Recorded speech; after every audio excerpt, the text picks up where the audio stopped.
Bismillahirrahmanirrahim. Assalamualaikum dan salam sejahtera. Kembali lagi bersama saya Cikgu Duan dalam Cikgu Duan Channel.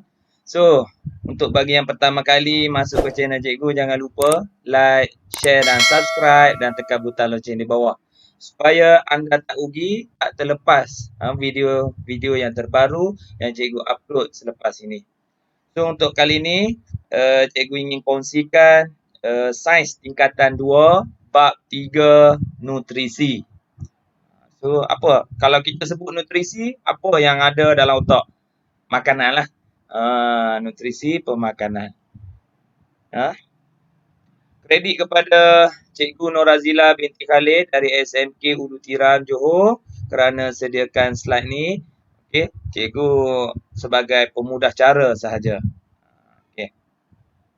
So, kita masuk subtopik yang pertama iaitu kelas makanan. Ada berapa kelas makanan? Jom kita tengok. Makanan kita terbahagi kepada 7 kelas utama. So, kelas makanan ada 7. Yang pertama, karbohidrat, protein, lemak, vitamin, mineral, pelawas dan air. Boleh ingat? Karbohidrat, protein, lemak, vitamin, mineral, pelawas, air. So, semua tu 7 kelas makanan. So, kita pergi kepada satu persatu. Okey, apa maksud apa yang definisikan karbohidrat? Karbohidrat adalah sejenis sebatian organik yang mengandungi unsur karbon, hidrogen dan oksigen. Okey, tu maksud dia karbohidrat. Karbohidrat merupakan makanan ruji manusia kerana membekalkan tenaga yang banyak. Contoh karbohidrat ialah kanji, glikogen dan selulosa. So, ada 3 contoh karbohidrat kat sini. Kanji, glikogen dan selulosa. Okey. So, dia bekalkan energi dekat kita. Ni contoh-contoh lah. Kanji merupakan makanan simpanan dalam tumbuhan. Manakala glikogen ialah makanan simpanan dalam haiwan. So, kanji tumbuhan. Kalau haiwan, glikogen. Selulosa pula, karbohidrat yang membentuk dinding sel tumbuhan. Ni contoh-contoh karbohidrat. Sesetengah sumber karbohidrat seperti gula dapat membekalkan tenaga dengan cepat. So, yang ni kita boleh relate situasi harian kita, rutin harian kita kalau mengantuk nak belajar, study. Okey, biasanya mak atau ayah dia bancuh ayat dekat kita. Itu dah. So, bila minum air yang manis tu dia jadi cargah balik. Okey, jadi aktif balik. So, kita tak mengantuk. Sebab apa? Dia membekalkan tenaga. Okey. Karbohidrat. Okey, nasi, madu, pisang. So, makanan yang ni, so kalau kita rakyat Malaysia ni, ni makanan ruji kita lah. Memang tiap-tiap hari memang kena makan nasi. Okey. Yang kedua, protein. Protein ialah bahan makanan yang mengandungi unsur karbon, hidrogen, oksigen, tambah satu lagi, nitrogen. Okey. So, ada 4 untuk protein. Protein yang kita makan akan dicerna kepada unit asasnya iaitu asid amino. Okey. So, dia ada yang kecil-kecil tu. Nama dia asid amino. Protein diperlukan untuk apa? Pertumbuhan dan perbaikan tisu badan yang rosak serta menggantikan sel yang telah mati. So, untuk pembesaran memang bagus makan protein. Selain itu, protein juga digunakan untuk mensintesis enzim, hormon dan antibody. So maksudnya bila kita makan protein ni, contoh ayam ke apa tu, ikanlah sumber protein yang kaya dengan protein ni. Cheese. So dia digunakan untuk menghasilkan, badan kita menghasilkan enzim dan hormon serta antibody. So lawan kuman bakteria yang masuk dalam badan. So antibody ada dalam badan, so kita tak kena penyakit. So bagus. Jangan skip protein. Okey, ni penyakit bila kita kekurangan protein. Nama dia kwashiorkor. Kwashiorkor. Kwashiorkor ialah sejenis penyakit yang disebabkan kekurangan protein di dalam gizi manusia dan lazimnya berlaku pada kanak-kanak yang berusia antara 1 hingga 3 tahun. Ni kesian. Okay, Alhamdulillah. Dekat Malaysia mungkin ada kes terpencil ni. Tapi kebanyakan kes yang berlaku kwashiorkor ni di Somalia, di kawasan gurun, kawasan yang jauh daripada laut. Susah nak dapat sumber-sumber protein. Okay, kwashiorkor. Ni. So ni contohlah susu, ayam, daging, ikan. So telur pun bukan dua-dua ni protein ni. Okay, kena ingat. So protein yang putih ni je. Yang putih ni. Okay. Kuning bukan. Kuning lemak. Okay. Yang ketiga. Kita pergi kepada lemak. Seperti karbohidrat, lemak juga mengandungi unsur karbon, hidrogen dan oksigen. Lemak terbentuk daripada gliserol dan asid lemak. Lemak merupakan satu sumber dan simpanan tenaga yang tinggi. Setiap gram lemak membekalkan 2 kali ganda jumlah tenaga yang dibekalkan oleh karbohidrat. Maksudnya lemak lebih power lagi. Tenaga. Compare dengan karbohidrat. Okay. Lemak melindungi organ badan seperti jantung dan ginjal. Selain itu, lemak juga bertindak sebagai pengangkut bagi vitamin A, D, E, K. Okey, pelarut bagi vitamin A, D. Perlu ingat A, D, E, K. Bukan I ya. A, D, E, K. Lemak yang berlebihan dalam badan disimpan di bawah kulit sebagai penembak haba untuk mengawal suhu badan. Okey. So kalau orang yang sihat, berbadan agak besar, so dia banyak simpan lemak dia di bawah kulit. Okey. Tu contoh-contoh lemak tadi. Okey. Vitamin. Okey, seterusnya vitamin. Vitamin ialah sebatian organik yang tidak membekalkan tenaga, tetapi diperlukan oleh badan dalam kuantiti yang sedikit untuk mengekalkan kesihatan yang baik. So dia vitamin ni kita makan dia tak generate bagi tenaga kat kita. Tapi badan kita perlukan vitamin untuk kekal sihat. Ingat yang tu je. Untuk kekal sihat. Vitamin boleh dikelaskan kepada 2. Vitamin larut air. Satu lagi vitamin larut lemak. Kita memperolehi vitamin daripada sayur-sayuran, buah-buahan, susu dan daging. Ni. Dia pecah 2 vitamin. Vitamin larut air, VC. Vitamin larut lemak. Yang tadi kan. Adik. Tolong ingat. Lemak ingat adik. ADEK. ADEK. Vitamin adik. Okey. So daripada buah-buahan, sayur-sayuran. Okey, kita pergi satu-satu. Vitamin A. Okey, sumber dia susu, kuning telur, minyak ikan. Okey. So dalam kuning telur tu di samping ada lemak, okey, dia ada vitamin A. Membantu penglihatan pada waktu malam. Ni baguslah vitamin A ni. So siapa yang bawa motor ke, bawa kereta, dia jadi blur, tak nampak tu, so ada masalah penglihatan pada waktu malam. So, badan dia kurang vitamin A. So, bila kurang, banyakkan minum susu, lebihkan kuning telur dan minyak ikan. Memelihara kesihatan kulit. Okey. So, orang kata kalau nak terutamanya baby yang sedang mengandung, banyakkan minum susu supaya kulit baby nanti akan cantik. Kesan kekurangan Rabu malam lah.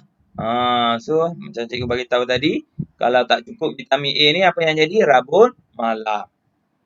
Penyakit kulit. Okey. So, siapa yang kerap gatal ke kulit dia, ada biji-biji bintik ke apa. So, ada masalah penyakit kulit. So, salah satu puncanya adalah kurang vitamin A. Okey. Yang kedua, vitamin B. Tadi A, ingat A Rabu malam. B, apa dia pula? Sumber vitamin B ialah yeast, hati dan telur. Makan hati tu. Yeast, telur. Memelihara fungsi sistem saraf. Okey, bagus untuk saraf ni. Vitamin B. Pembentukan sel darah merah. Ni. Okey. So, siapa yang pucat, apa badan, muka dia pucat je tu, maksudnya sel darah merah kurang. So, bila kurang, ni lah. Vitamin B pun kurang dalam badan dia.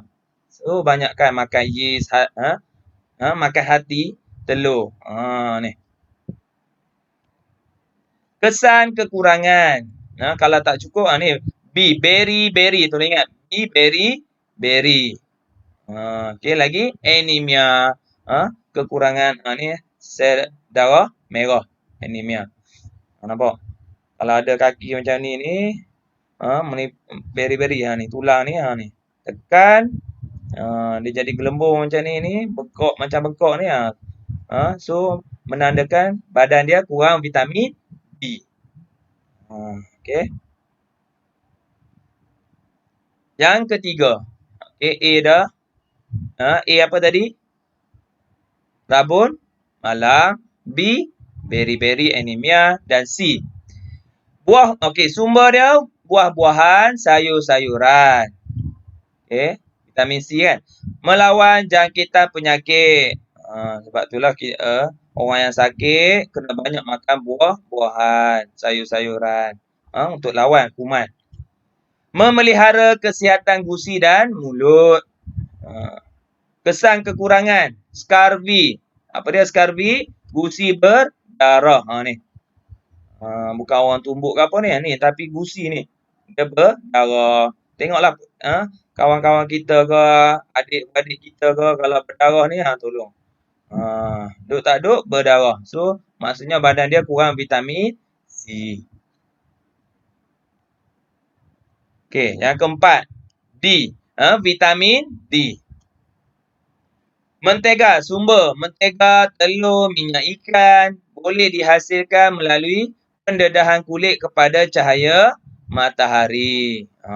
Okey. So, pagi-pagi tu apa dia? Vitamin D. Okey. Yang orang kata jemur baby tu, demam kuning.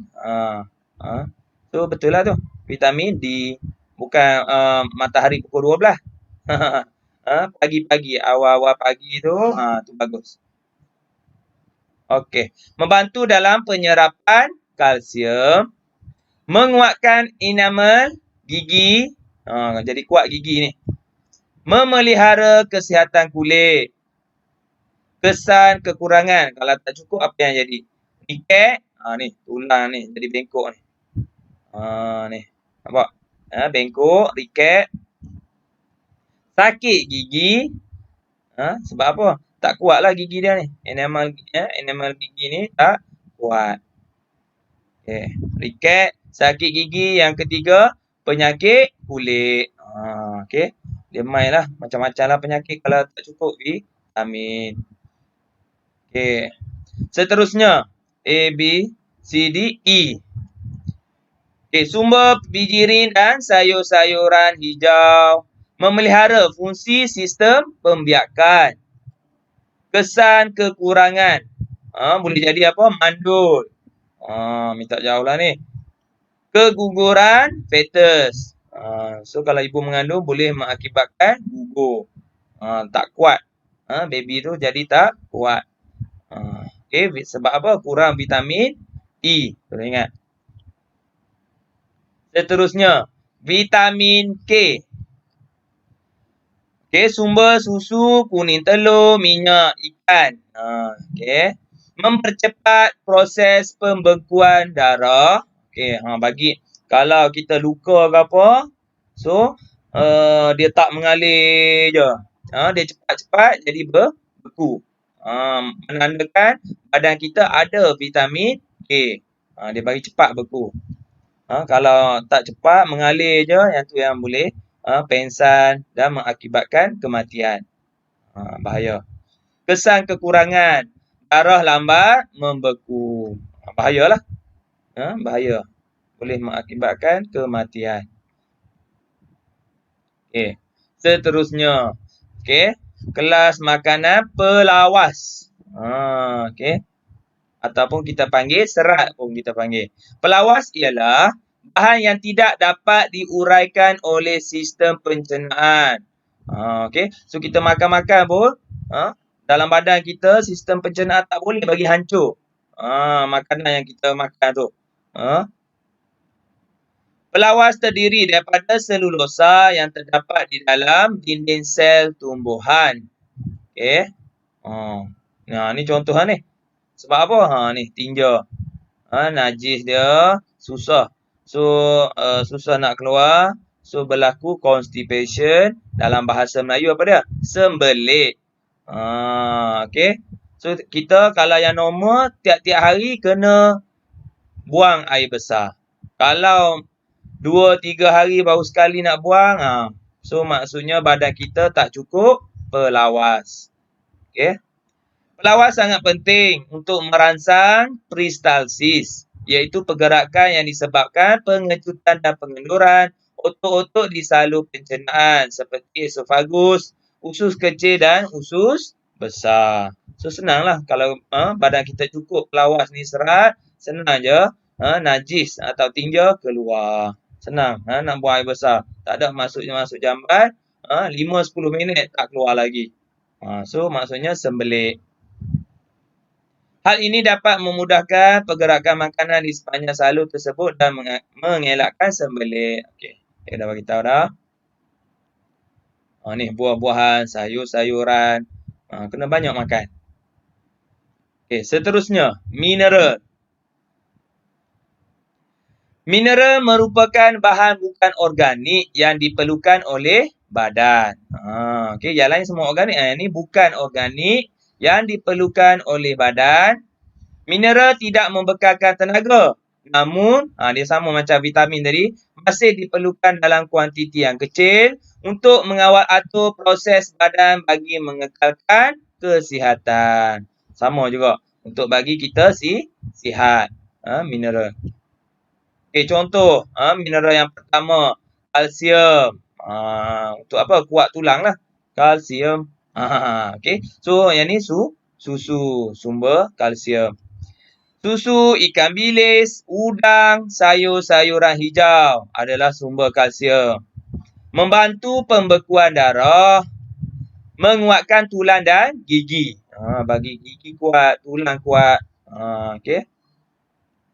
Kesan kekurangan, riket, tulang jadi bengkok tadi, rapuh.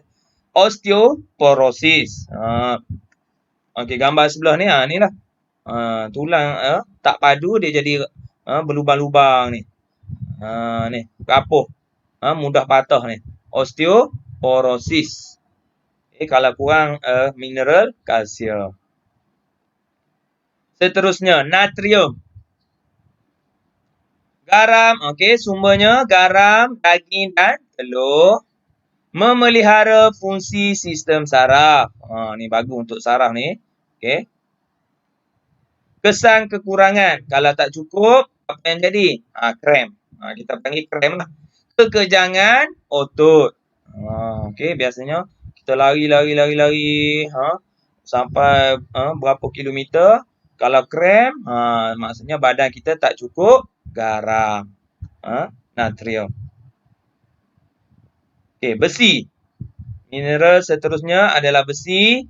Okey, sumber hati daging. Ni hati ayam ke, hati lembu ke. Membina hemoglobin dalam darah. Hemoglobin. Dalam darah merah tu. Kesan kekurangan anemia. So, anemia ni orang yang tak cukup darah lah. Dia pucat je. Maksudnya badan dia tak cukup darah, tak cukup oksigen. Okey, darah fungsi dia mengangkut oksigen. Tapi, siapa yang alami anemia ni, badan dia pucat muka. Muka pucat, tak cukup. Orang panggil tak cukup darah. Okey, anemia. Seterusnya, mineral iodin. Makanan laut, buah-buahan sumbernya. Okey. Membantu fungsi kelenjar tiroid. Tiroid kat mana? Ni, kat tengkuk ni. Tiroid. Kesan kekurangan adalah goiter. Okey. So, kalau tak cukup, ni dia jadi bengkak. Goiter. Kalau orang kampung panggil gaut. Ni, gaut. Okey. Kalau tak cukup, goiter. Seterusnya, mineral fosforus. Okey, sumber keju, daging, telur, sayur-sayuran. Okey, fosforus apa fungsi dia? Menguatkan tulang dan gigi, membentuk asid nukleik dalam DNA dan RNA. Kalau tak cukup, apa yang jadi? Fosforus ni, riket, gigi rapuh, tidak dapat membina DNA dan RNA. Lagi bahaya ni. DNA tu, fosforus. Okey, kalium. Tumbuhan dan haiwan sumbernya membantu pengecutan otot, memelihara fungsi ni sistem saraf, kesan kekurangan lumpur. Okey. So, kalau tak cukup ni, dia boleh krem. Krem apa? Lumpur tu. Ni jap. Okey. Kekejangan otot. Okey. So, ada dua kalium. Lumpur dan kekejangan otot. Okey, last. Last untuk kelas makanan ialah air. Kita semua sedia maklum, air ialah sebatian yang sangat penting kepada badan kita. Air mengandungi unsur hidrogen dan oksigen. Apa dia? H2O.